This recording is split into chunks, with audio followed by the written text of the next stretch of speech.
আসসালামু আলাইকুম। Hello everyone, কেমন আছেন সকলে? আশা করছি সকলে ভীষণ ভালো আছেন। আজকে সারাদিন কী কী রান্না করলাম সেই ভিডিও নিয়ে চলে আসলাম। তো শুরুতেই আমি রান্না করছি চিংড়ি মাছ দিয়ে চাল কুমড়া।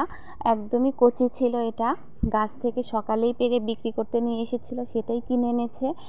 আর খেতেও কিন্তু খুব ভালো হয়েছিল। আর এতটা জ্বালা ছিল যে অল্প তাপেই সেটা গলে গিয়েছে। এই যে চিংড়ি মাছগুলো, ছোট চিংড়ি।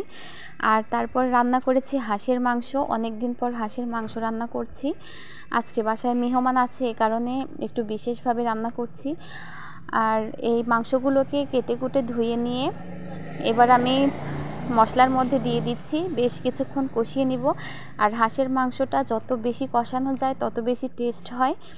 আর এটা ছিল একটা বাচ্চা হাঁস, এই কারণে এটাকে প্রেসার কুকারে দিতে হয়নি, এটা এমনি কড়াইতেই রান্না করে নেওয়া যাবে, খুব তাড়াতাড়ি সিদ্ধ হয়ে যাবে। তো আমি এই মাংসগুলোকে বেশ ভালোভাবে কষিয়ে নিচ্ছি। অল্প একটু পানি দিব, দিয়ে এটাকে ঢেকে দিব ঢাকনা দিয়ে। বেশ খানিকক্ষণ পর আবার একে উল্টে পাল্টে দিব। এভাবে বেশ কিছুক্ষণ রান্না করতে হবে। তারপরে যখন কষানোটা শেষ হয়ে যাবে, তারপরে আমি তার মধ্যে আলু দিয়ে তারপরে আমি পানি দিব। আর এই তো ফাইনালি আমার কষানো মোটামুটি শেষের দিকে। এখন আমি রসুন দিয়ে দিচ্ছি, গোটা রসুন আর কাঁচামরিচ। গোটা রসুন আমার ভীষণ ভালো লাগে মাংসের মধ্যে দিলে, এই কারণে আমি সবসময় গোটা রসুন দিই।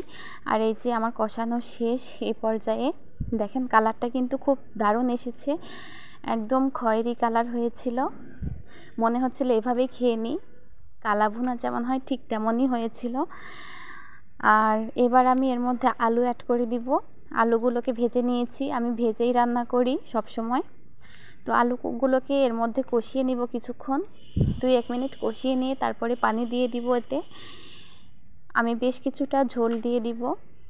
হাঁসের মাংস কিন্তু একটু ঝোল ঝোল হলেও খেতে ভালো লাগে। তো আমি কিছুটা পানি দিয়ে এবার ঢাকনা দিয়ে ঢেকে দিব। আর আমি এতে গোটা মশলা খুব বেশি ইউজ করি নাই, আমি গুঁড়া মশলা ইউজ করব শেষে। তো এই যে গুঁড়া মশলা, সকালেই মশলাগুলো গুঁড়া করে নিয়েছি ব্লেন্ডারে। এগুলো গরম মশলা ছিল, আর এটা ছিল জিরা গুঁড়া। তো মশলা গুঁড়াগুলো দিয়ে দিলাম। আর আমার রান্না মোটামুটি শেষের দিকে। আর কিছুক্ষণ এভাবে রেখে বন্ধ করে দিব চুলাটা। আমার কিন্তু মশলা গুঁড়ো দিয়ে রান্না করা মাংস খেতে খুবই ভালো লাগে। আর গোটা মশলাগুলো আমার হাজব্যান্ড খুব একটা পছন্দ করে না, সব নাকি তার পাতেই যায়, এ কারণে দেওয়াও হয় না। তো আমার রান্না কেমন হলো, এর ফাইনাল লুকটা দেখেন, দেখে জানাবেন কেমন হয়েছে।